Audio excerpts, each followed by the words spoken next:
এখন না আমরা প্রচুর পেশেন্ট পাচ্ছি যারা হঠাৎ করে অজ্ঞান হয়ে যাচ্ছেন কাশতে কাশতে।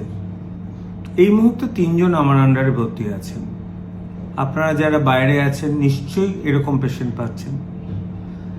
এই অজ্ঞান হয়ে যাওয়াটা কাশতে কাশতে আমরা বলি কফ সিনকোপ। কি ব্যাপারটা হয় জানেন তো? আমাদের ব্রেনে রক্ত চলাচল করে কোন দিক থেকে? এই চেস্টের ভেতর দিয়ে, তারপর তো ব্রেনের দিকে রক্তটা যায়।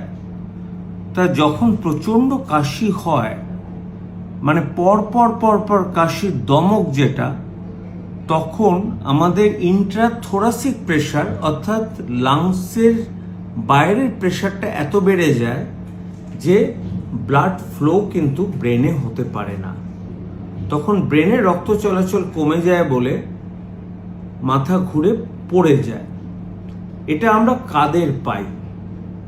এই সময় যাদের প্রচন্ড কাশি হচ্ছে তাদের বিভিন্ন কারণে, সেটা ইনফেকশন থেকে হতে পারে, সেটা ইরিটেন্ট জিনিস স্মোকিং থেকে হতে পারে, আমাদের পলিউশন থেকে হতে পারে। মোট কথা, কন্টিনিউয়াস সিভিয়ার ড্রাই কাফ হলে আমরা কিন্তু কাফ ফিট অর্থাৎ কফ সিনকোপ আমরা বলি। কিভাবে বুঝতে পারবেন যে এটা অন্য কিছু না, হার্টের অসুখ না বা নিউরোলজিক্যাল অসুখ না? জাস্ট সিমটমটা আপনাকে বুঝতে হবে।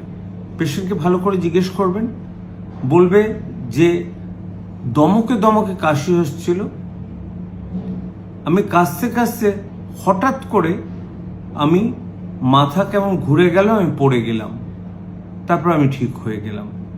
জ্ঞান কিন্তু হারাবে না। যদি কেউ জ্ঞান হারায় তখন তাহলে কিন্তু অন্য কিছু ভাবতে হবে। আর কফ সিনকোপ সারানোর উপায় কি? ডেফিনেটলি যারা সিগারেট খান সিগারেট বন্ধ করবেন, ইনফেকশন থাকলে ইনফেকশনটাকে কন্ট্রোল করা, এবং আমরা বেশিরভাগ ক্ষেত্রে ইনহেলার এবং নেজাল স্প্রে দিয়ে কাশির দমক কমাই, এবং অনেক সময় কফ সাপ্রেশনটা আমাদের দিতে হয়। এটা একটা ভীষণ কমন রোগ, লোকে খুব ভয় পায় এবং সত্যিই ভয়ের। যারা এরকম কাশতে কাশতে অজ্ঞান হয়ে যায় তাদের আমরা বলি আপনারা নিজেরা ড্রাইভ করবেন না, করলে একটা অ্যাক্সিডেন্ট ঘটতে পারে। এবং বেশিরভাগ ক্ষেত্রে তারা কিন্তু বেশ মোটাসোটা হয়। খুব রোগা মানুষ কফ সিনকোপ হয় কিন্তু কম হয়। ভালো থাকবে।